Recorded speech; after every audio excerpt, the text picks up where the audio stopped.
Maayong hapon sa tanan, good afternoon. So again, matagal-tagal na naman akong hindi nakakapag-vlog, no, kasi wala akong maisip kung anong gagawin sa mga content na paparating, no. Bukod sa yung GPR natin is problema ko pa rin kasi wala akong rider na gagamit kasi hindi pa marunong yung isa, no. Anyway guys, ngayong Sunday, upcoming Sunday, no, 17 yata. Ngayong 17 guys is magkakaroon ng 955 homecoming. Sa lahat ng mga tumatambay doon ay magkakaroon ng parang mini reunion, ay di mini.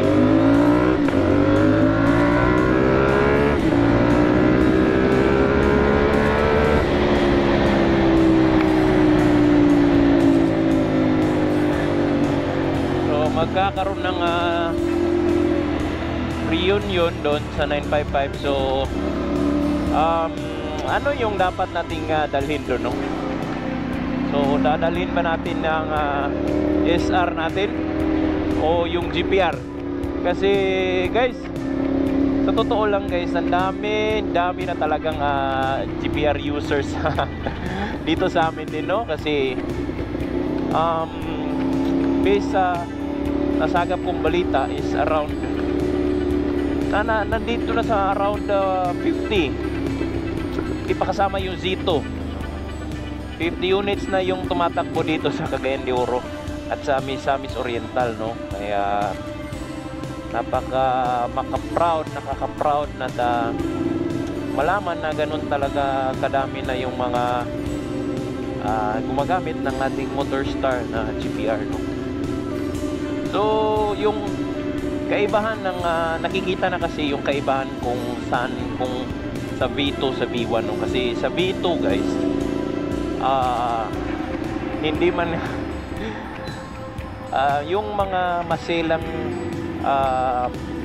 issues sa ating V1 parang na-address na dun sa V2 kasi wala na akong gaanong na nasasagap na feedback sa comments natin about sa V2 sa ating mga common issues, no? Nawawala na. Number 1 talaga yung pag nababasa, no? So wala nang ganong issue doon sa ating V2. So napaka magandang balita para sa inyo dyan na tumatangkilik sa ating GPR, no? Lalong-lalo na sa ngayon sa V2 kasi hindi na kailangan ng mga Ducati mas ganoon, kasi pogi na talaga siya right from the start guys. So yan, sa mga bibili pa lang, kasi marami ring nagko-comment sa akin na may balak silang bibili, ganun ganyan. So sige lang guys, pumili lang kayo kasi habang hindi pa nag-i-increase yung presyo niya, tapos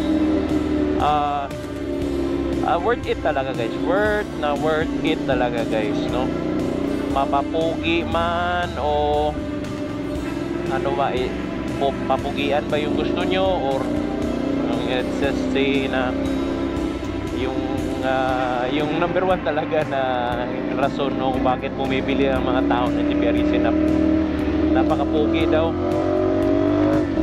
Totoo naman, lalong-lalo na yung V2, yung akin. Sabi nga nila yung version 1 is dulingan ko nga. Parang ganun lang, parang ganun naman talaga, pero ayokong ilagyan ng Ducati mask yung ating V1 kasi para sa akin, gusto ko pa rin yung kung ano yung design niya, yun pa rin yung kanyang image, no? Hindi ko gustong magkapikat ng Panigale, no? Though yung version 2 is inspired by Panigale, pero at least guys, version 2 na talaga siya. Kanyan talaga ba? Kung sa ibang term pa is kanyang design talaga. Pero may pinagkuhitan lang ng galing sa iba, pero definitely kanya talaga yung design. Diba? Malalaman mo talagang version 2 talaga siya. Hindi lang yung Zito na ginawang Ducati or yung GPR ko na ginawang Ducati. Ayoko kasi ganun. Ayoko kasing masabihan na naman ng iba na ginagaya-gaya pa. Nanggagaya na nga, gagagayahin mo pa. No? Pero wala namang masama doon kasi kanya-kanyang trip talaga yan sa mga tao, no? It's just that sa akin is ayokong masalitaan na naman ng mga unnecessary na mga kuwan. Kaya nga tayo bumili ng ganito, ng big bike kasi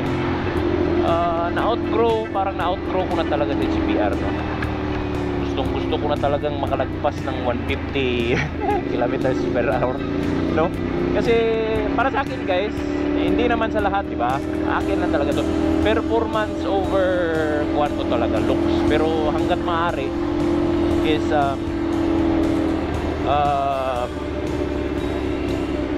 dapat mag-jive yung dalawa, no? Kasi syempre sino namang hindi gustong kwapo yung unit, no? Kaya nga ginagawa kong parati akong pinapalitan ng kung ano-ano yung motor natin kasi gusto kong pupugi talaga siya.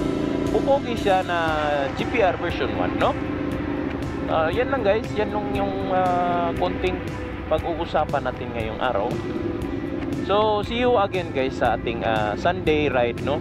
Kasi doon madami talagang dadayo, no? So hopefully to see you again soon guys, sa lahat ng mga GPR users dyan, yung mga solid kabalwarte na GPR users.